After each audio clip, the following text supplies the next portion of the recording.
Hola, buenas tardes, bienvenidas y bienvenidos a esta sexta charla del Seminario Historia Aplicada. Hoy cerramos esa primera parte de ese seminario que esperamos podamos replicar en otros momentos de este año. Contamos con la presencia en esta tarde de Yolanda Zúñiga, que es la colega expositora. Buenas tardes, Yolanda. Buenas tardes, Wilson. Y también del colega Weiner, coorganizador de esta actividad. Es especial realmente la presencia de Yolanda Zúñiga por diferentes motivos. Por una parte, Yolanda es graduada de esta maestría en Historia Aplicada, es graduada de la primera promoción de la maestría en Historia Aplicada y además ha contado con una larga experiencia, con una larga praxis en la investigación en torno a la historia aplicada. Incluso ya desde su tesis de maestría, que estaba centrada en un análisis de la evolución agrícola de una región del sur de Costa Rica, ya había incorporado la preocupación sobre el impacto de fenómenos naturales en la dinámica de la producción agrícola, pero especialmente es a partir de los años 2006, 2007, no sé si Yolanda me corregirá, que empieza a dedicarse a estudiar específicamente el impacto de fenómenos como los huracanes, como las inundaciones, desde una perspectiva de largo plazo. Se ha centrado para ello en el estudio de la región sur de Costa Rica, la región que limita con el país vecino de Panamá, y en los últimos años ha cambiado del litoral y se ha pasado al Caribe, donde ha desarrollado también investigaciones en la frontera Caribe con también el país de Panamá. Yolanda Zúñiga es la directora actual de la Escuela de Historia de la Universidad Nacional y cuenta con un amplio acervo de publicaciones centrados en este tema que invito también a todos y a todos a leerlo. Yolanda, muchísimas gracias, realmente ha sido una buena selección tu conferencia como cierre de este seminario, un poco por los antecedentes que planteaba, pero sobre todo por la experiencia que ya tienes en torno a esa temática, que es una temática fundamental para Centroamérica, para prácticamente toda América Latina, y que lamentablemente en un contexto de cambio climático, de variaciones climáticas, probablemente se vuelva más recurrente.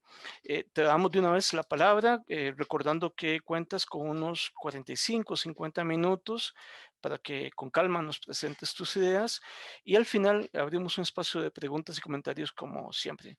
Muchísimas gracias y bienvenida a este espacio. Bueno, muchas gracias, Wilson y Weiner, por invitarme a participar en esta actividad. Realmente es un gusto poder compartir esta tarde con ustedes algunas de las ideas que con el tiempo he logrado materializar a través de la utilización de la historia aplicada en el estudio de una temática que por muchos años era poco vista para las ciencias sociales, ¿verdad? Y que sin embargo nos ha permitido explorar una serie de posibilidades y buscar aristas que indudablemente desde la historia aplicada se cristalizan de una forma más certera y más profesional que utilizando otras herramientas. Voy a compartir una parte de mis experiencias, más que todo me voy a referir a la parte metodológica. Algunos estudios de casos ya se compartieron y se pueden compartir en otro momento. Más que todo, mi exposición se va a centrar en lo que es la parte teórico-metodológica y cómo podemos contribuir desde una ciencia social como la historia a estudiar lo que son las amenazas naturales, sus impactos y cómo también a través de los años uno puede evolucionar en estos estudios, ¿verdad? Y cómo desde los enfoques aplicados puede dar diferentes visiones y puede integrar un trabajo con otras disciplinas y meterse como de alguna forma en el debate sobre estos temas que por lo general habían sido poco estudiados por las ciencias sociales con un predominio más de las exactas. Voy a permitirme compartir una breve presentación en la cual doy algunas de las referencias teórico-metodológicas que se utilizan desde la historia aplicada para estudiar este tema. Estamos, ¿verdad? Bueno, Sí, perfecto. eh, yo titulé la presentación Amenazas naturales, vulnerabilidad y gestión del riesgo, aportes desde la historia aplicada. Como bien señalaba Wilson, bueno, ya eso es un tema que siempre había tenido esa espinita de trabajarlo, esa inquietud metodológica, histórica, ¿verdad? Esa indagación sobre los fenómenos hidrometeorológicos en específicamente, ya que es uno de los fenómenos que más recurrentes, el que genera más pérdidas cada año, y a pesar de todo es uno de los más predecibles. Sin embargo, siempre genera desastres, destrucción y demás. Tal vez un poco arraigado a la historia personal, muchos de los que están hoy escuchando, sintonizando esta conferencia, este seminario, habrán tenido en sus vidas algún evento, recordarán alguna inundación o en su defecto alguna sequía y demás. El agua siempre ha estado presente en la vida del ser humano, ¿verdad? Y siempre ha sido utilizado, es un recurso vital. Así como a veces después de las inundaciones los terrenos servían para otros cultivos, y eso es algo históricamente, ¿verdad?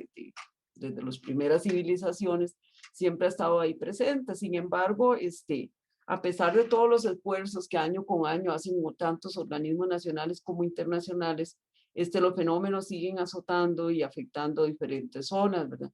Hasta los 70 predominaron en este tipo de estudios más que todos los enfoques fiscalistas y que buscaban más que todo la reducción de pérdidas y demás, y no se veía la parte social o cultural. De los 70 para acá y específicamente en los 90, con la creación de la Red Latinoamericana de Desastres por don Alan Lagüe, que por cierto hace 30 años fue como justo cuando se dio el terremoto de Limón, de Valle de la Estrella, Limón, Costa Rica, el 22 de abril de 1991, se crea después esta red que empieza a generar ya un tejido social más amplio, y se empieza a ver el estudio de todos estos fenómenos, ya no tanto desde el punto de vista de la explicación física del evento, sino ya desde un enfoque más social e integrador. Desde ahí es donde nosotros empezamos a ver cómo se empiezan a analizar diferentes eventos que se dan, utilizando ya otras aportes de otras ciencias sociales, digamos, en las explicaciones de por qué se daban los fenómenos. Obviamente, las amenazas naturales existen y son parte de la naturaleza y están ahí. ¿Cuál es lo que se diferencia de un lugar a otro? Las condiciones de vulnerabilidad. De igual modo, una misma región puede ser azotada por el impacto de una inundación, un huracán o un terremoto, inclusive y demás, y los impactos van a ser diferentes de acuerdo a la vulnerabilidad que presente esa población. La vulnerabilidad es un tema que se ha sido estudiado mucho desde la sociología y otras ciencias sociales, y bueno, se mide de diferentes formas. Está la vulnerabilidad socioeconómica, política, agroecológica, física, en fin. Y hay también una vulnerabilidad cultural que ha sido poco explorada y que también nosotros de alguna forma hemos tratado de invertir en eso, en esa parte de cómo a veces esa vulnerabilidad se convierte también en unas prácticas culturales que se han ido desarrollando tanto en defensa o que producen esa vulnerabilidad más bien. Y la parte de gestión del riesgo, puesto que a partir de los 70, tanto en toda América Latina, digamos, y en los 80 se empieza a promulgar lo que ya son las famosas comisiones de emergencia, tanto en Centroamérica, y ya se empieza a ver la gestión del Estado más cerca de lo que es la gestión del riesgo. Ya aparecen los planes nacionales, y en los 90 se va a dar todavía mayor presión cuando se declara que el famoso década de la reducción de riesgo de desastre del 89 al 99, que precisamente no fue la década en la que se presentaron más desastres, entre comillas, ¿verdad? Provocados por principalmente inundaciones en el mundo. Entonces son temas que siempre han estado ahí, ¿verdad? Y que forman parte de la cotidianidad de los diferentes pueblos y demás, y que siempre, bueno, ha estado ahí como la espinita por trabajarlos, ¿verdad? No, bueno, tal vez para referirme un poco cuáles son mis inicios en la historia aplicada, como lo apuntaba Wilson, yo fui de las primeras generación de la maestría en historia aplicada. Aquellos primeros generaciones fueron basados en estudios agrarios, ¿verdad? Se utilizaba una serie de enfoques y metodologías un poco distintas, digamos, en cuanto a lo que se utilizaba tradicionalmente, y quizás lo que yo más mm, deleito de la historia aplicada es esos estudios que parten de lo contemporáneo, pero sin perder de vista esa perspectiva histórica, ¿verdad? Y que también, sin perder de vista la perspectiva histórica, y que también nos permite ahora también hacer análisis prospectivos de algunas cuestiones, específicamente de la temática que nosotros estudiamos se apropia muy bien para estas temáticas. Entonces, en aquel entonces se empezó a trabajar más lo que eran los estudios agrarios.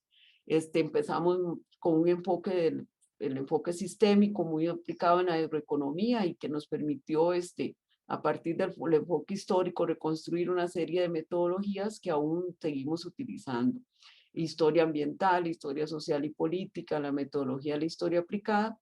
Y bueno, como resultado de de mi primer contacto con la historia aplicada, estuvo esa tesis de maestría, ¿verdad? En la cual se veía cuál era la evolución de los sistemas de producción agrícola y relacionados con cambios en la ubicación de los terrenos y demás, de acuerdo a la colonización agrícola que se dio de esa zona.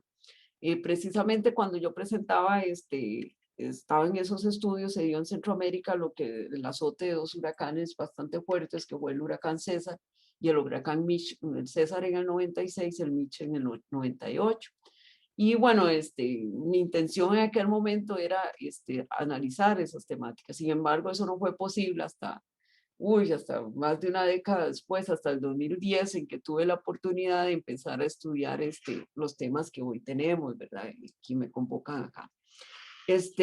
La problemática en estudio, bueno, el impacto de las amenazas naturales desde la historia aplicada, como bien señalaba inicialmente, bueno, las amenazas son parte de la naturaleza misma. Todos sabemos que existe vulcanismo, hay volcanes, hay sismos, hay terremotos, son parte de la misma naturaleza. Sin embargo, conforme ha aumentado el crecimiento demográfico, la ocupación de zonas que tal vez antes no se ocupaban, y conforme todas las acciones que nosotros le hacemos al planeta y a la naturaleza, ¿verdad? Eso se ha revertido aún más, ¿verdad? El impacto que esas amenazas pueden causar ante nosotros, ¿verdad? Como les decía anteriormente, habían enfoques fatalistas. Uno lee enfoques como de que no había otra cosa que hacer, digamos, las amenazas estaban ahí, se producían cada cierto tiempo, y el ser humano no podía intervenir en ello. Entonces, como les comentaba inicialmente, a partir de los 90, con estos enfoques desde las ciencias sociales, se empieza a ver que los desastres, se les llamaba desastres naturales, ¿verdad? Antes, y todavía las que somos contemporáneos en la escuela y en el colegio y aún en la universidad, uno hablaba de desastres naturales. Luego se empezó a ver que no eran tan desastres y que no eran tan naturales, y dentro de esos desastres lo que llevaba a un desastre era la participación del ser humano. ¿En qué sentido? Bueno, cuando uno dice que es un desastre, ¿verdad? Era porque producía caos, era algo que interrumpía la cotidianidad y demás. Y bueno, y ahondándonos en diferentes procesos, vemos que muchos de la acentuación de esas situaciones se da precisamente por las acciones que hacemos los seres humanos en alrededor, en el planeta y todo lo demás. Entonces, ese impacto de las amenazas naturales lo vemos desde la parte ambiental, cómo ha sido transformado el paisaje, cómo hay diferentes formas de usar el uso del suelo, por ejemplo. Nos hemos dado cuenta cómo, dependiendo el lugar y el proceso de apropiación del suelo, así es la vulnerabilidad de esa zona y la respuesta que da ante un evento X, ¿verdad?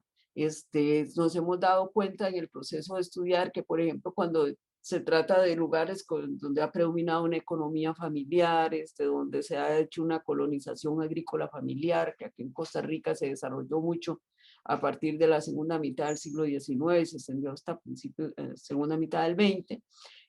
Difiere mucho, por ejemplo, de una zona que ha sido utilizada para una economía de plantación, por ejemplo, en todo el Caribe centroamericano, que se desarrollaron economías de plantación con el banano, con el plátano, actualmente con la palma, piña y demás. Vemos que es un proceso que diferencia mucho el impacto o cómo la gente maneja este tipo de amenaza.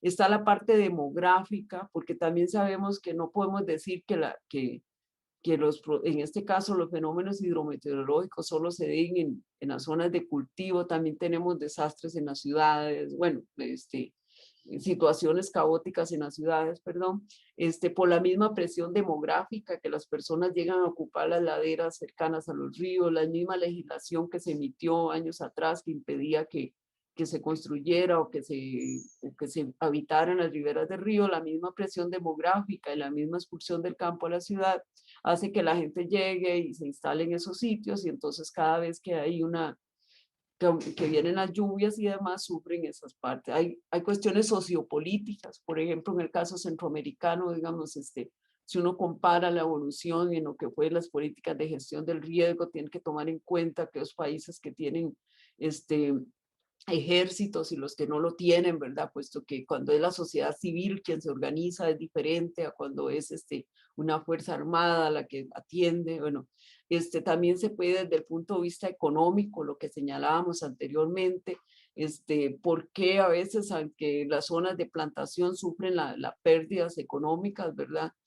Son grandes emporios los que sufren, mientras que cuando son economías familiares o pequeñas, por completo se rompen los ciclos productivos. Por lo general,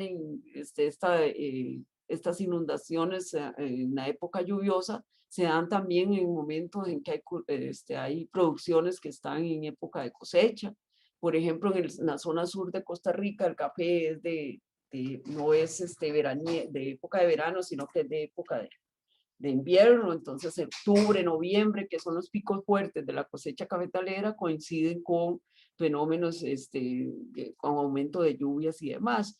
Y también ese impacto cultural. ¿Por qué nos interesaba esa parte cultural? Es algo interesante. Bueno, no he podido profundizar lo que quisiera en esa parte todavía. ¿Por qué? Porque la gente, a través de todo ese impacto que se va teniendo, se van creando patrones culturales que van desde tradiciones religiosas, hasta ya formas de vida, formas de construcción, formas de tener las casas. Cuando nosotros empezábamos en esto, nos sorprendía llegar a las viviendas de zonas que eran vulnerables a inundaciones y cómo tenían ya las estructuras de las casas para levantar los electrodomésticos o los muebles cuando se diera la crecida de los afluentes cercanos. Igual, digamos, en la mayoría de zonas caribeñas, tanto de Costa Rica como el Caribe, se construyen en pilotes y demás.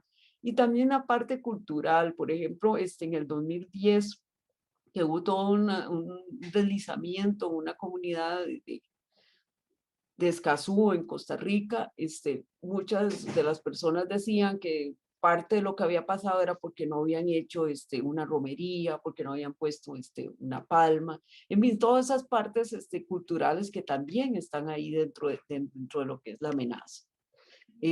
Las dos fotografías señalan, bueno, una parte del sur, ¿verdad? Cómo nosotros utilizamos el espacio, digamos, cómo nos concentramos las poblaciones muy cerca, obviamente en los valles de donde pasan los ríos, ¿verdad? Y alrededor son lugares que se utilizan para para cultivos de plantación, lo que ocasiona que las aguas muy rápidamente inunden todos los pueblos y demás.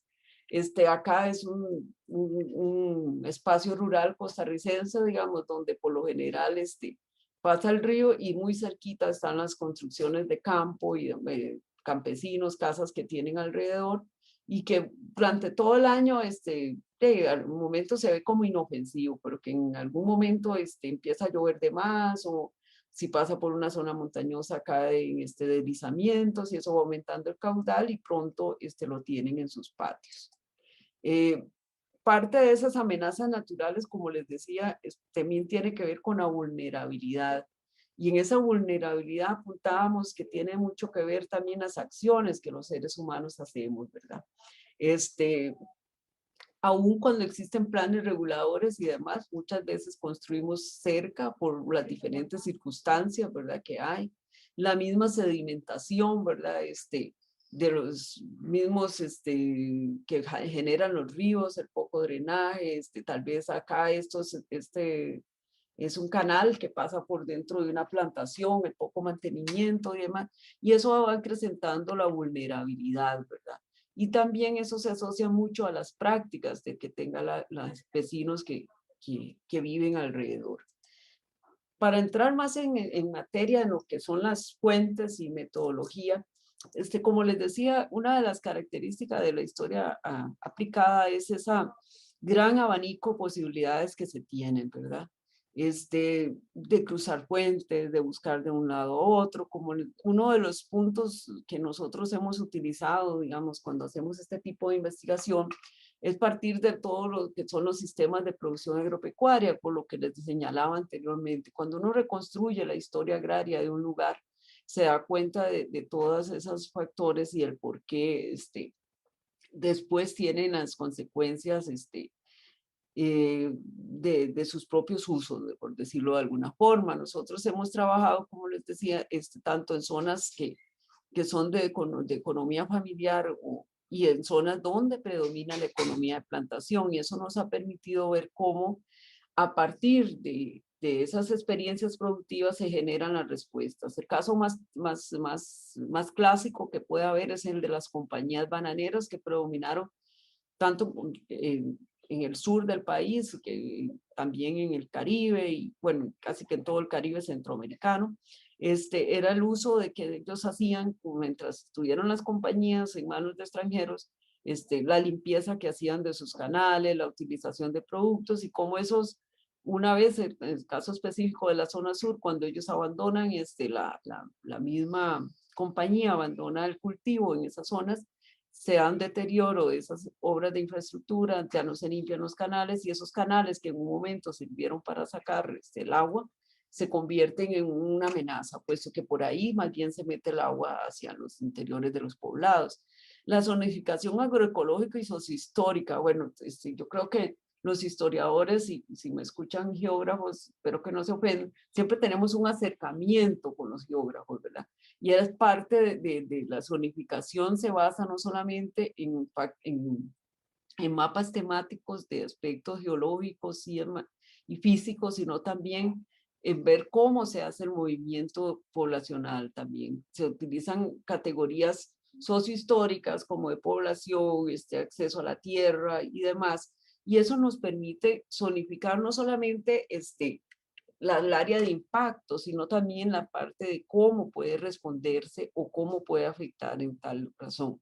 Hay una interrelación entre fuentes documentales de diversa naturaleza que utilizamos para estudiar amenazas naturales desde la historia aplicada. Bueno, desde la nota periodística que sale ahí, sea amarillista o no, que salga ahí con toda la descripción, eso nos sirve como un primer punto.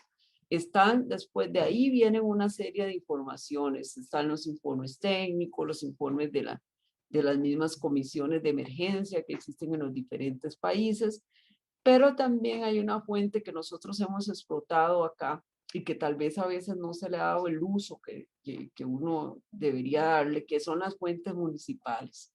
A través de un acta, a través de una carta que se le manda a un alcalde, a través de... Ahí los vecinos expresan realmente cuál es la dolencia que tienen, las quejas, por ejemplo, que hicieron un camino y después vino el mismo persona que hizo el camino, pasó las vagonetas y entonces se vino la lluvia y estropeó el camino y ahí la comunidad queda aislada. Entonces las fuentes municipales son esenciales. También obviamente de historia trabajamos lo que son las fuentes estadísticas, registros de precipitaciones, registros como censos, estadísticas agropecuarias, estadísticas poblacionales, estadísticas de toda clase. Esto nos permite la interrelacionar diferentes fuentes documentales y de diversa naturaleza, establecer no solamente la lectura desde un punto de vista, sino que también apoyar ese trabajo, esa interpretación que se da a través de todas estas fuentes. Y algo muy importante, nos permite también reconstruir diferentes procesos a través del análisis de esas fuentes. Ahora me voy a referir a eso, más adelante a eso. También una fuente valiosísima son las historias de vida, la historia local y ambiental. A través de una entrevista, de una guía de entrevistas, se logra no solamente establecer la historia del evento, sino que también se reconstruye esa historia local y la vivencia de la persona. Por ejemplo, cuando uno va al campo y trabaja con comunidades y les pregunta a las personas cuánto llovía antes, si llovía más que ahora, o cómo si se acuerda cómo estaba ubicada su casa, o cómo era el curso de un río o de una fuente ahí, eso va permitiendo también integrar la historia ambiental y local de esa comunidad. Y eso se logra, digamos, a través de esas historias de vida, en la cual se parte hasta de elementos muy propios, digamos, de dónde iba la persona, cómo llegó ahí. Luego se pasa a una parte propiamente de lo que nos interesa, los patrones de lluvia, si recuerda algún evento, y llegamos a una parte que es fundamental, la parte de atención o de organización, si ellos ven que ha cambiado, cómo lo han adecuado. En fin, las historias de vida son una fuente muy rica para trabajar lo que es este tema. Luego la reconstrucción de trayectorias, como les señalaba, este, a través de un estudio es interesante, bueno, hay un estudio de caso que se compartió en los documentos, en el cual se analiza una comunidad que sufre un gran impacto con el huracán César en el 96, pero resulta que ese impacto que sufrió esa comunidad, si nosotros nos quedamos en solo la descripción, que eso es lo que hacemos a través de la historia aplicada, ir más allá de la descripción del fenómeno, cuando nosotros describimos qué fue lo que pasó, lo que nos va a dar es la descripción de ese momento del 27 de julio del 96, por ejemplo. Entonces nos va a decir que probablemente hubo tantos deslizamientos, que se perdieron tantas casas, lamentablemente se perdieron vidas humanas y demás. Pero ¿qué sucede? Bueno, nosotros quisimos tomar un caso muy específico de una comunidad donde que fue una catástrofe realmente, el huracán César por las inundaciones y la destrucción que ocurrió, y hubo poblados que se desaparecieron y demás. Y resulta que yéndose uno más atrás se da cuenta que esa comunidad, a través de la historia, había sido una comunidad que había sido colonizada a principios del siglo XX, que había sido la primera zona del monte, por decirlo de alguna forma, que había tenido una historia agrícola intensa, digamos, que ya para 1955 se hablaba de que ya no había frontera agrícola, o sea, ya no había bosque, ya no había tierra disponible para cultivar. Entonces, ¿qué sucede? Y también en el camino nos encontramos que en el 83 había tenido un había sufrido un terremoto y entonces todo eso venía ahí. ¿Cómo nos dimos cuenta? Bueno, primero no habíamos analizado la fuente, pero es increíble, con una historia, una entrevista que se le hizo a una persona, él nos decía, es que lo que pasó en el 96 fue porque por el terremoto del 83, él relacionaba muy bien el evento.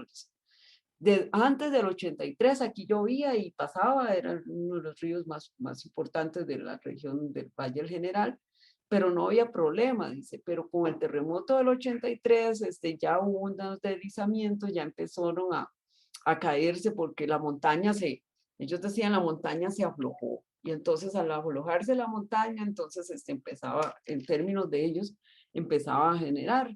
Eso nos dio pie a nosotros no solamente a ver esa descripción, sino a estudiar qué era lo que había pasado en ese lugar, y logramos reconstruir la historia desde el 1927 hasta este, cruzando una serie de censos, el censo de poblaciones, censos agropecuarios, diferentes mapas, diferentes estudios que se habían hecho a la zona y analizando los fenómenos, propiamente las amenazas naturales que habían afectado ese lugar.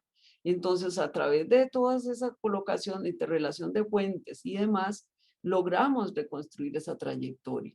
¿Qué pasó? Bueno, a través de esa construcción, de esa trayectoria, también nos dimos cuenta que en el camino, digamos, al tiempo que no se daban procesos situaciones de inundación, entonces la gente también empezó a construir más cerca. Y parte de la misma regulación, no había una regulación establecida y todo eso vino a que el desastre, bueno, la situación fuera aún mayor, ¿verdad? Puesto que habían una serie ya de factores, incluso ya no afectaba los campos de producción en ese momento, hacer una zona superpoblada y con un sol intensivo, ya las actividades también que se relacionaban, que se realizaban alrededor del río no eran tanto agrícolas, sino que ya eran talleres mecánicos y otras cosas que obviamente se vieron afectados.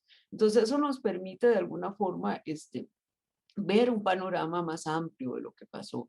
Y así hay diversos ejemplos. Eso mismo lo podemos asociar, por ejemplo, en lo que es lo que les decía inicialmente, lo que son lugares que fueron colonizados en un proceso guiado, familiar y todo lo demás, donde la gente era, que va a generar que en algún momento las personas tengan su pequeña propiedad, sea de alguna forma u otra, a lugares que fueron colonizados de una manera distinta, por ejemplo, en el Caribe costarricense, que fueron muchos de esos terrenos fueron donados a las grandes compañías que hicieron el ferrocarril y que hicieron obras, ¿verdad?, de infraestructura. Y entonces el proceso de expropiación de esos terrenos, de algunos de esos terrenos, porque todavía la mayoría forman parte de algunos latifundios de otras empresas, se va a dar ya en otra mediación, se va a dar diferente, se va a dar en condiciones históricas distintas y no genera, nos pudimos dar cuenta, digamos, que en un mismo sitio, por ejemplo, en una misma región, se daban ese fenómeno, digamos, cuando se logró expropiar los terrenos, ya intervienen otras instituciones del Estado, dan los terrenos, pero también alrededor de esos había gente que todavía seguía viviendo, invadiendo los terrenos de las empresas anteriores, y ellos vivían en estas casas que estaban ahí y no tenían el mismo arraigo, puesto que eran territorios, no les pertenecían, no tenían ese sentido de pertenencia. También enfocado a esa triangulación de puentes, también vimos que eso era un factor muy importante a la hora de ver la reacción y la organización que ellos tenían ante estos eventos, puesto que también es muy diferente cuando se trata de comunidades, de pequeños, de gente, pequeños propietarios que tienen y que ven amenazada su propiedad, su predio y demás, en cuanto también en la organización a la atención, puesto que había las personas que vivían en estas zonas de plantación y demás, también no tenían ese arraigo cultural. Uno encontraba que había personas que tenían 40 años de vivir ahí, pero ellos decían que eran de la nacionalidad del lugar donde nacieron, o sea, no se sentían parte de ese terreno. Y eso también se evidenciaba en la forma como ellos veían la necesidad de organizarse y de atender ante una amenaza por demás. Obviamente esos factores de alguna u otra manera venían a atenuar, digamos, las dificultades que se daban en el momento de que se presentara un evento de esta naturaleza. El trabajo de campo es compañero del historiador aplicado, ¿verdad? Y qué dicha, ¿verdad? Nosotros los que decimos que hacemos historia aplicada y no salimos al campo, ¿verdad? Difícilmente, ¿verdad? En ese momento, de acuerdo a estas temáticas, sé que hay gente que hace historia aplicada de otras temáticas en otro momento que sí puede hacerlo, pero cuando uno trabaja amenazas naturales y no pisar el terreno, ¿verdad? Es un poco complicado. Y ese trabajo de campo conlleva una serie de características, ¿va? No solamente al momento de conocer el terreno, de mirar, de muchas veces a mí me dicen, pero hay muchas fotos, y hay muchos videos, muchas cuestiones, ¿verdad? pero el de estar en contacto con los terrenos, con el campo, donde usted está, el área geográfica donde se desarrollaron tales cosas, le permite al investigador tener una integración con su entorno. Luego, en ese trabajo de campo también, algo que hemos aprendido en el proceso de construcción de estas temáticas, ha sido también la relación con las comunidades. ¿Por qué? Porque se ha apuntado mucho hacia esa parte, o sea, no solamente basta con decir, fenómeno ocurrió o este evento trajo tanta cosa, sino qué hacemos ante.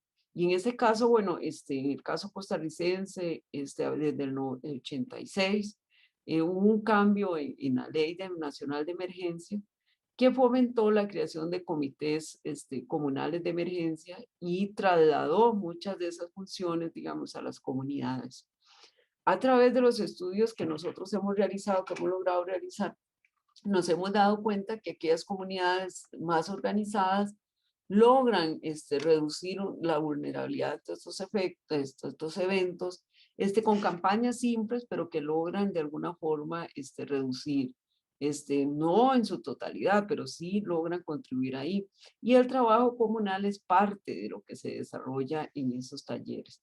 Entonces, como para darles así como un ejemplo sistemático, por ejemplo, nosotros también trabajamos una zona en la cual se empezaba por reconstruir toda esta historia local, todo eso, cómo había evolucionado, cómo había sido esa evolución agrícola, demográfica y geográfica y todo lo demás.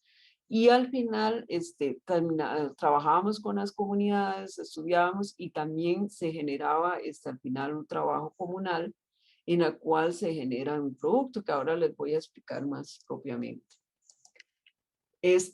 Y aquí yo quise enfatizar mucho lo que es la historia aplicada y la extensión, bueno, en el caso nuestro universitaria, porque trabajamos en la universidad. Como les decía, una de las posibilidades que se me abrió a mí en el camino al estudiar estos temas desde el punto de vista histórico y con este enfoque fue poder asociarse al trabajo con otras disciplinas. ¿En qué sentido? Bueno, puesto que el historiador, la persona que dice hacer historia aplicada debe ser una persona muy versátil, o sea, debe tener un diálogo abierto, interdisciplinario. No quiere decir que sepa de todo, pero sí tiene que estar uno atento a lo de otras disciplinas y demás.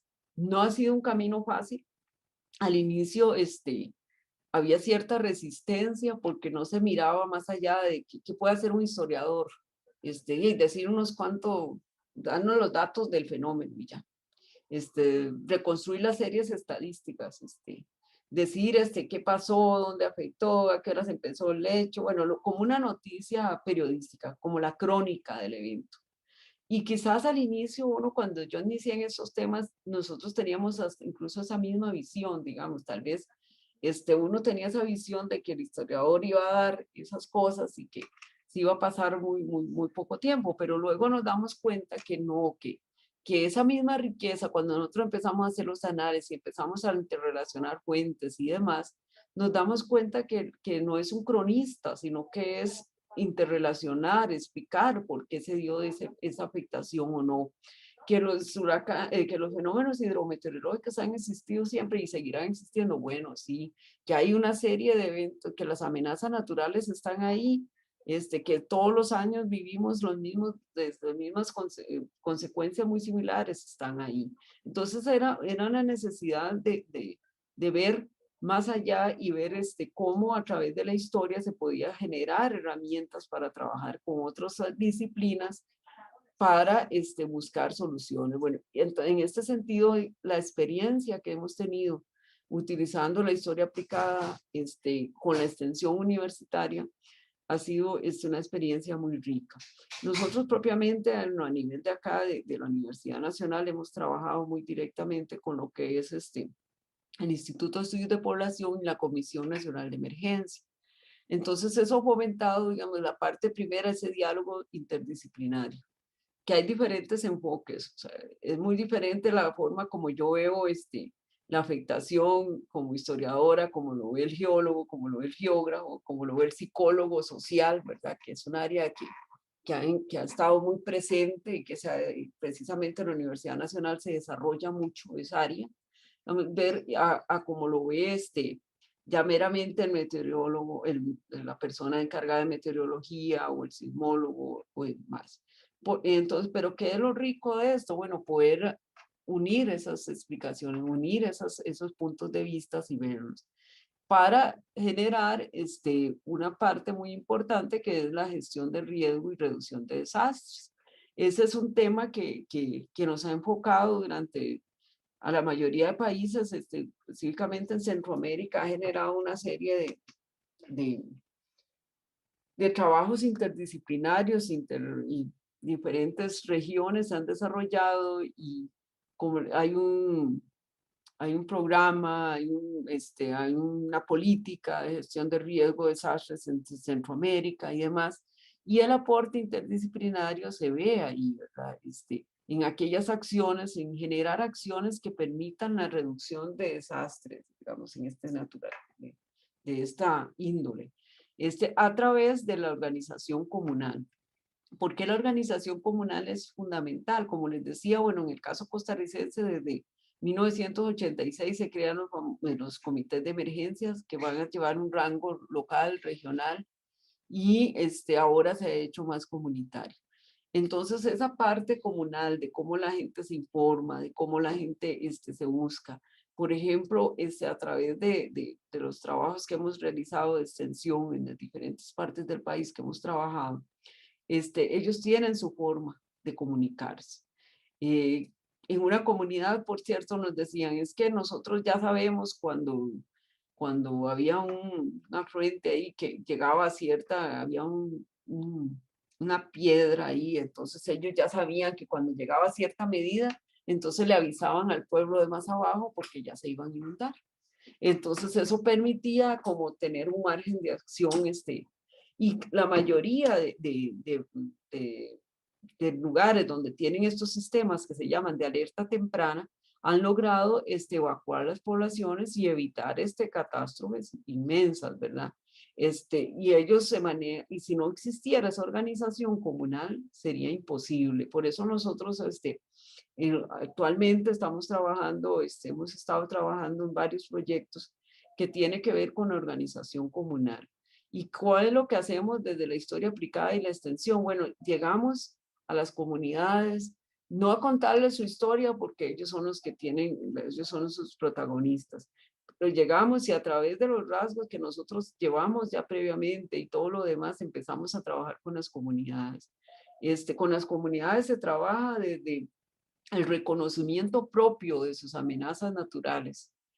Cuando se puede, se hacen recorridos con los vecinos para que ellos identifiquen aquellas zonas de riesgo. Se hacen mapas de percepción de riesgos. Esos mapas de percepción de riesgo también luego se hacen establecimientos, zonas seguras dentro de esos mapas de percepción de riesgo. Se trabaja también con los niños. En alguna ocasión tuvimos la posibilidad de un financiamiento de fondos externos y trabajamos en un programa con las escuelas en el cual se trabajaba con los niños y se les aplicaban las mismas metodologías que se les aplicaban a los adultos de percepción. Obviamente los niños tenían más imaginación y más soltura de alguna forma de identificar estas cosas y apropiarse.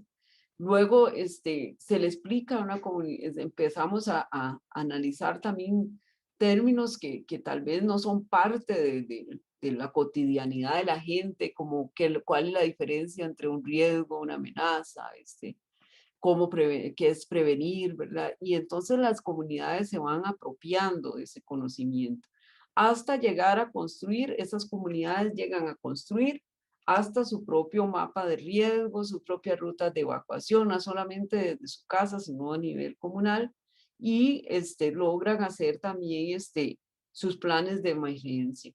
También esa parte de la organización comunal tiene mucho que ver el conocimiento de leyes. Por ejemplo, en el Caribe Sur, recuerdo que nosotros logramos a través de estas actividades que las comunidades lograran tener reconocimiento institucional para hacer sus comités propios, porque no los tenían. se apunta, bueno, esa gestión local del riesgo, que es eso, trabajar en pequeño para lograrlo en grande, ¿verdad? La educación y la prevención, eso es lo que más se apunta en estos casos, digamos, todos sabemos que existe el riesgo, entonces, ¿qué es lo que hay que hacer? Bueno, disminuir el impacto, disminuir de qué forma. Que ya sabemos que existen en conocimiento popular, existen acciones del ser humano que se relacionan directamente con lo que produce después que la inundación sea mayor o que produzca más daño. Por ejemplo, la relación que existe entre deforestación, deslizamiento e inundación, ¿verdad?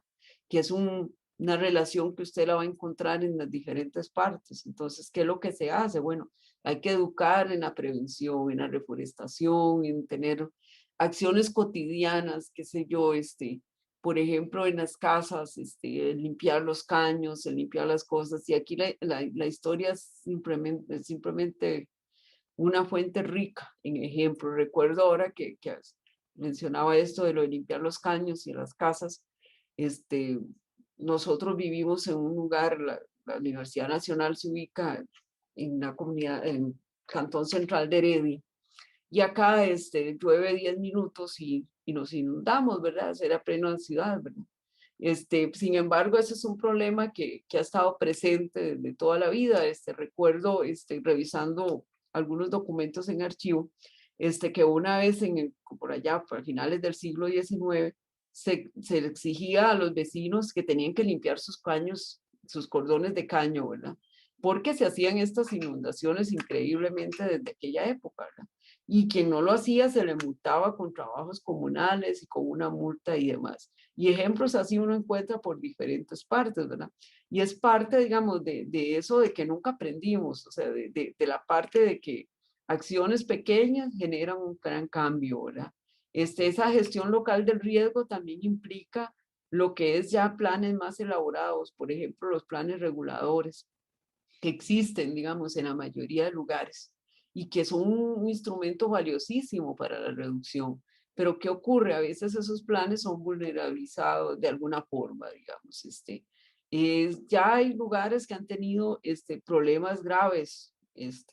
Recuerdo un caso en el cual la comunidad había sido completamente arrasada, entonces quedaron donde vivía la gente, esas zonas las declararon inhabitables, ¿verdad? Pero pasaron 5 inviernos, 5 temporadas de lluviosas, perdón, y no, y no ocurría nada con el río, entonces de lo que hacemos siempre, ¿verdad? Otra vez se volvió a construir. Incluso había lugares donde el mismo dique de protección para evitar la inundación se convertía en la pared trasera de la casa o en la tapia trasera de la casa, ¿verdad? Pasaba el tiempo, no pasaba nada y de un pronto a otro se inundaban, ¿verdad? Y lo extraño era que usted pasaba y veía que tenían acceso a la electricidad, acceso a servicios públicos y estaban a una distancia mínima. Entonces eso es parte de la gestión local del riesgo y de la contribución que podemos dar nosotros, ¿verdad? Y bueno, ahora nos estamos enfocando mucho también en la parte de lo que es la ciudadanía y la participación ciudadana. O sea, ya también como ciudadanos. Bueno, precisamente hoy día estamos ante una amenaza global, ¿verdad? Y aquí es donde uno puede aplicar todas las cuestiones, también cómo la historia aplicada también está presente, digamos, cómo podemos ver muchas de las prácticas que nos está llamando hoy día, la parte, la ciudadanía es la que tiene que cuidarse, la ciudadanía es la que tiene que prevenir, y eso es parte fundamental, digamos, en los temas de amenazas de diversa índole. Hoy estamos ante una amenaza sanitaria, pero es parte de, ¿verdad?, de las consecuencias que se pueden tener. Entonces, para hacer como un balance de lo que la historia aplicada nos permite, de alguna forma, abarcar, ver esas temáticas contemporáneas, en el caso de las amenazas naturales, ver esos impactos, cotidianos y tal vez contemporáneos, pero verlos en una perspectiva histórica mayor y que también permita la perspectiva que les decía al inicio. ¿Por qué? Bueno, porque como les digo, o sea, no podemos evitar que llueva, no podemos evitar que haya un terremoto, no podemos evitar que los volcanes tengan su actividad a cierto tiempo, pero lo que sí se puede hacer es disminuir ese riesgo de afectación. Uno de los aportes que se puede brindar desde la historia aplicada, digamos, en los planes de gestión de estos planes reguladores del uso del suelo. Es increíble, o sea, el ser humano, por naturaleza, nosotros deberíamos de tener cosas que no, uno no se explica a veces. Como les decía el caso anterior, hay comunidades que históricamente estuvieron ubicadas en un lugar y sufrieron algún percance de esta naturaleza, y son trasladadas y luego se reubican.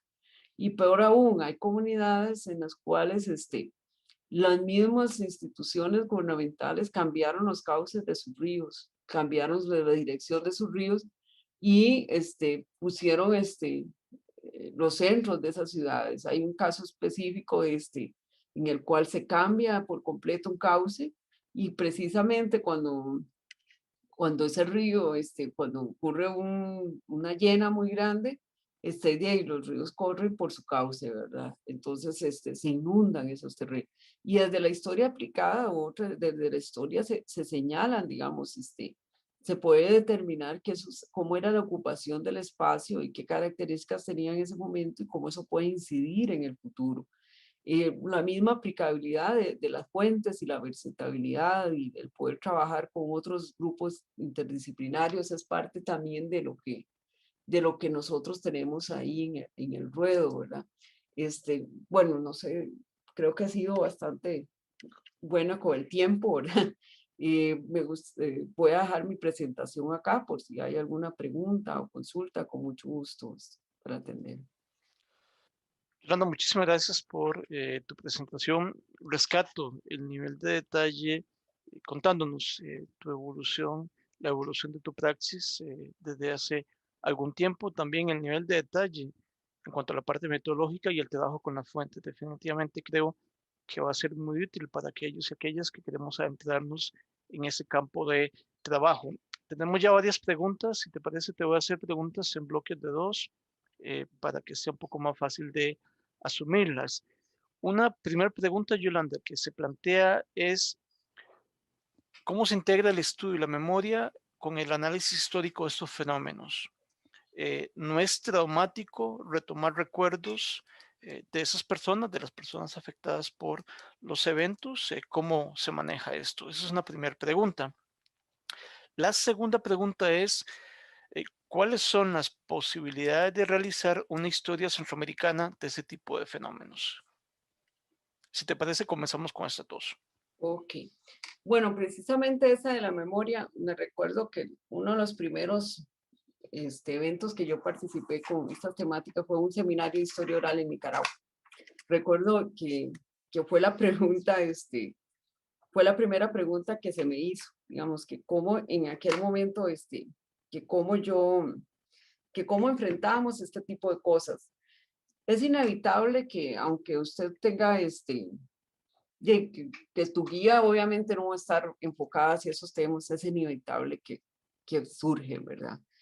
Sí ha sido, sí hemos tenido experiencia, bueno, lo que nosotros metodológicamente tratamos es de hacer guías que no enfoquen la parte de la sensibilidad y la parte psicológica, porque no somos expertos, digamos, en aquel momento. Ahora que tenemos un equipo más interdisciplinario, ya sí, personas que logran una intersección y demás, pero sí es parte de nosotros lo que tratamos es de alejar, digamos, enfocarnos no solamente, no en esa parte psicológica o en la parte, sino verlo más desde un punto de vista más de lo natural, de cómo lo vio la organización y demás.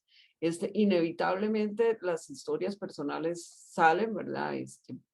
Recuerdo una señora que nos contaba de que ella, cuando hubo una gran inundación de esta naturaleza, ella duró los 3 días buscando a su esposo y ella iba a ver las cosas ahí.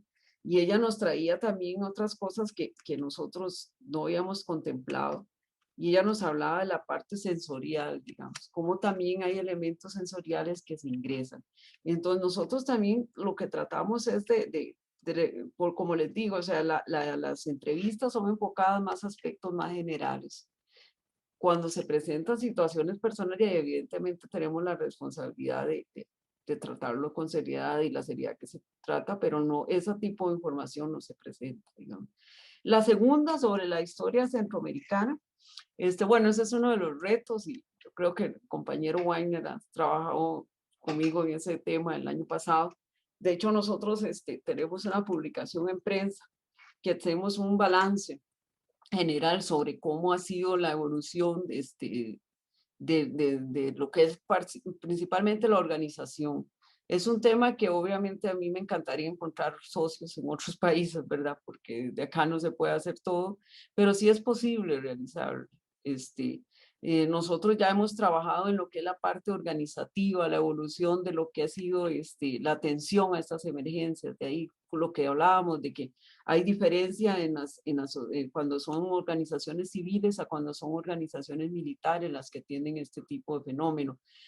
También están las series, la base de datos Desinventar, ¿verdad? Que es una fuente muy rica, la cual permite hacer análisis regionales, digamos que nosotros ya hemos intentado hacerlo. No hemos podido hasta el momento y es algo que yo con Wilson lo he comentado varias veces, ¿verdad? Todo lo que es el Caribe centroamericano, ¿verdad? Es parte de las vivencias que se tienen y es un reto que se tiene y yo aceptaría socios en cualquier momento para poder trabajarlo realmente, si es posible. Sí. Muy bien, muchísimas gracias. Vamos con otras dos que dicen, el acercamiento con las comunidades es fundamental en trabajos como el que usted nos expone. ¿Qué tipo de metodologías participativas ha desarrollado en sus investigaciones? Esa es la primera. Y la segunda, con base en su experiencia, ¿reconocen las personas afectadas por los desastres, por las amenazas, algún valor o función del conocimiento histórico para gestionar el riesgo en sus comunidades? O sea, esas mismas personas reconocen la importancia de la historia. Sí, bueno, en la primera parte, en la parte metodológica, como les decía, nosotros trabajamos muy de la mano con un equipo interdisciplinario que tenemos en el IDESCO, que trabajan biólogos, trabajan geógrafos y trabajan trabajadores sociales, una planificadora y una estadista y nosotros como historiadores. Se utiliza diferentes formas de acercamiento, principalmente a través de los talleres. Se utiliza la metodología de talleres, primero un tanto informativo y luego ya como más focalizados, conforme se va avanzando la integración con la comunidad. Primero se utiliza una forma muy general de explicar qué es la dinámica de los procesos y demás, y después se genera ya trabajos más focalizados, ya cuando tienen que ver con percepción o ya propiamente lo que es identificación de riesgos y lo que es la elaboración de planes de emergencia y demás.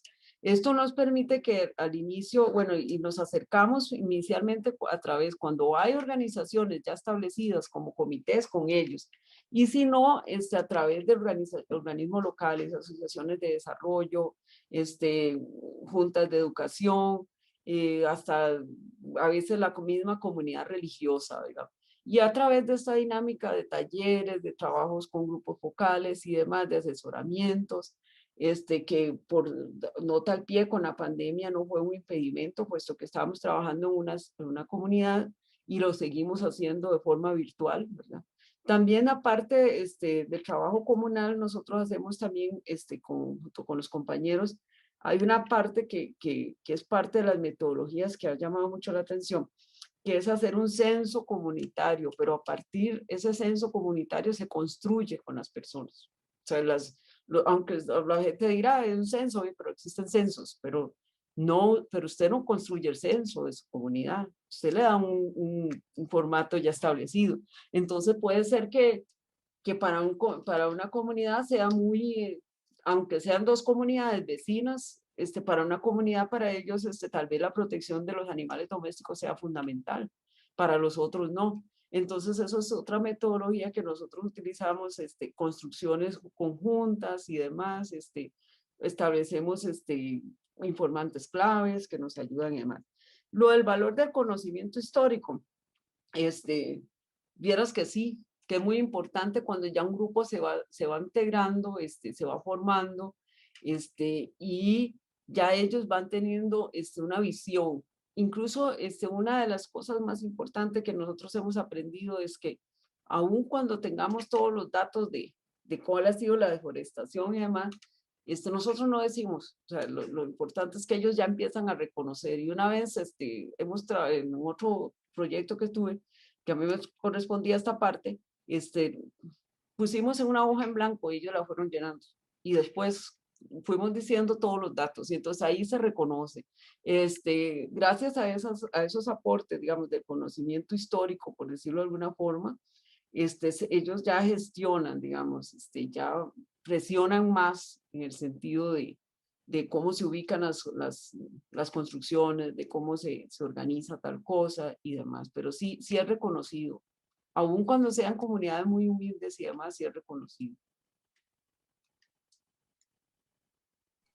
Muy bien, gracias. Hay otras dos preguntas. Hay una que dice, ¿cuáles son los desafíos de hacer trabajo de campo y las dificultades de hacer interdisciplina?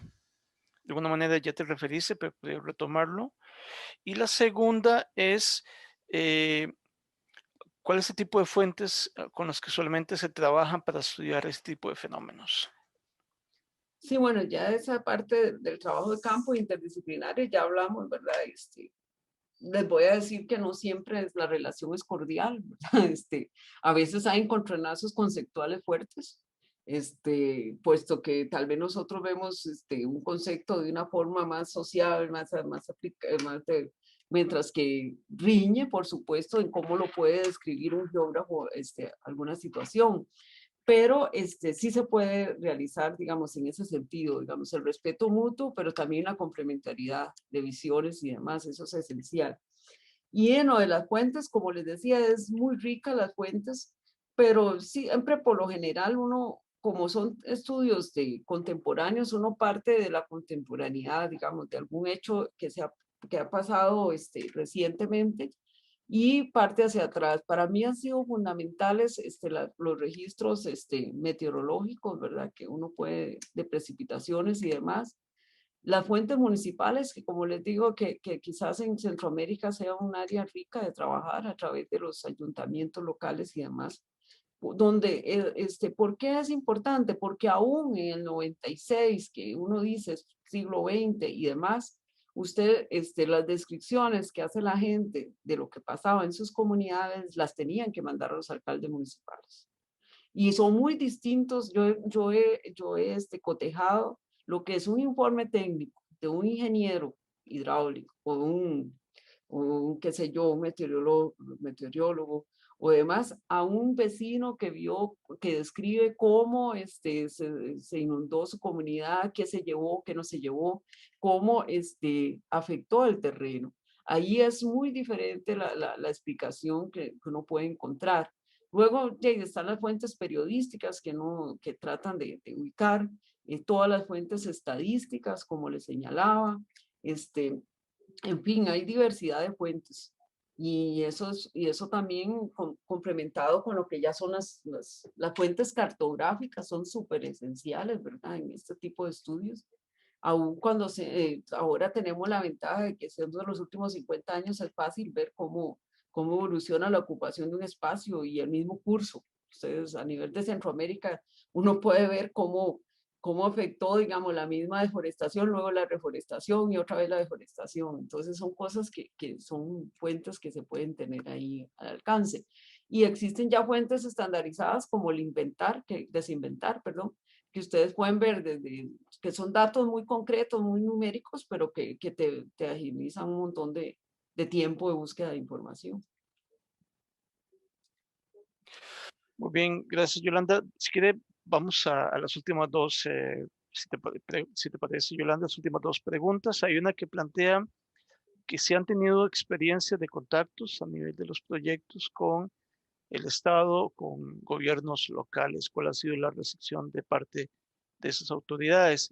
Y la segunda es, ¿cuáles considera usted que son los temas por estudiar a futuro en este campo? Bueno, en contacto con gobiernos locales, como les decía, sí, hemos trabajado con municipalidades y tenemos ahorita pertenecemos, somos contraparte de algunos procesos, nuestra contraparte, perdón, en estos proyectos es la Comisión Nacional de Emergencias, ¿verdad? Que la parte de prevención y organización comunal. Em, y sí se ha trabajado con municipalidades, donde el cual se presentan, porque también otro de los elementos aquí importantes es que estos proyectos llevan una devolución de resultados.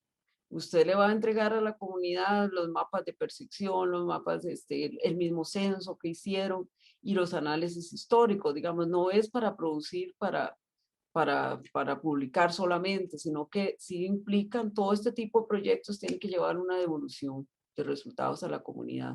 Y eso es algo que las comunidades lo van a tener ahí, ¿verdad?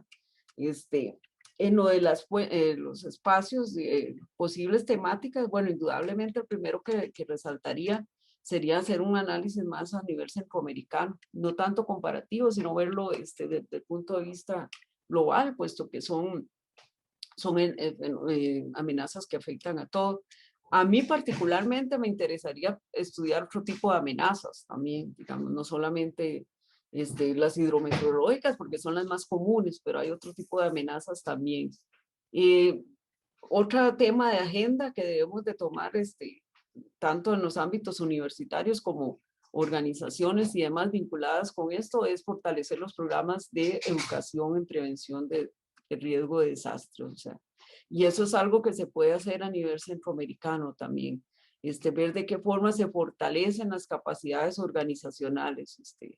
Nosotros ahora estamos trabajando esa parte, o sea, cuáles son las capacidades organizacionales, cuáles son los perfiles que se deben de seguir. Y esa parte, y principalmente ver lo de las competencias ciudadanas, cómo se debe intervenir con la sociedad civil, cómo a partir de la ciudadanía se pueden generar respuestas ante estos eventos. Muy bien, gracias. Hay una más, Yolanda, que tiene que ver con cómo se ha integrado esta temática en los planes de estudio de escuelas y colegios. No sé si conoces algo sobre el punto. Bueno, a nivel bueno, el que conozco, que es el de Costa Rica, ¿verdad? Ese es el único tema que persiste de geografía, digamos, en estudios sociales se ve en octavo año, creo. Ahorita no preciso el año. Si hay un tema de amenazas naturales, este, en las escuelas se ve muy poco, digamos, a través de otros proyectos, la mismo Oxicori ha tenido siempre un programa muy frecuente. La Comisión Nacional de Emergencia tiene un programa de educación, ¿verdad? Que algunas comunidades, no llega a todo el mundo, ¿verdad? Se han hecho algunas fichas de elaboración, pero de hecho hay muy poca preparación estaria. Nosotros, a nivel universitario todavía no lo hemos ofertado, si creamos un curso, ¿verdad? Un curso optativo, que la intención es ofertarlo de manera virtual, que sea para todos que se pueda ingresar gente de sedes y demás por las mismas temáticas, ¿verdad? Pero debemos decir que apenas estamos empezando a generar aportes, digamos, pero que el sistema educativo no es un tema que esté, sí está dentro de los planes de estudios y ahora en estos planes recientes está en la parte de vista social. Antes se veía más desde las ciencias naturales, digamos, por decirlo de alguna forma. Ahora sí está integrado, pero sí necesita ser reintegrado y reforzado de alguna manera. Perfecto, Yolanda, muchísimas gracias por las respuestas. Vamos a cortar aquí para mantener la línea de las sesiones anteriores. Ha sido una presentación, repito, que nos ha brindado muchas herramientas metodológicas y experiencias de campo muy útiles para hacer historia aplicada. sobre un tema absolutamente pertinente, como bien lo has planteado, en un contexto de escenarios de cambio climático, escenarios de variabilidad climática extrema. Entender la historia de esos fenómenos resulta fundamental. Es un tema que tiene una pertinencia casi absoluta, casi gravitacional, ¿verdad? En ese sentido. Muchísimas gracias también a Weiner, que tuvo un problema de conexión y que nos ha estado apoyando con la gestión de las preguntas. Gracias por tomarte tiempo, Yolanda, en preparar tu propuesta, y esperamos que luego tengamos oportunidad para conversar en ese mismo espacio de algunos estudios concretos que esté desarrollando en este momento. Me despido de todas y de todos, agradecerles la presencia, la participación, la conexión en estas 6 sesiones cortitas de historia aplicada. Hemos tenido charlas de hora 10, hora 20 minutos, que han sido muy sustanciosas, sintéticas, y que sin duda nos han puesto a pensar acerca de las posibilidades de desarrollo que tiene la historia aplicada en Centroamérica, en México, en Colombia y en América Latina en general. Ojalá que nos veamos de nuevo. Les aseguro que vamos a tener una segunda versión de este ciclo, de este seminario Historia Aplicada. Así que por favor manténganse en contacto siguiendo las redes sociales de la maestría. Hay muchos casos más, hay muchas experiencias más en Costa Rica y en diferentes países de América Latina y en Europa también, que va a ser muy importante y muy interesante de proyectar a través de estos medios y de este espacio en particular. Muchísimas gracias, Yolanda. Y Gracias a usted. gracias a todos y a todas, y nos vemos muy pronto. Hasta luego. Chao.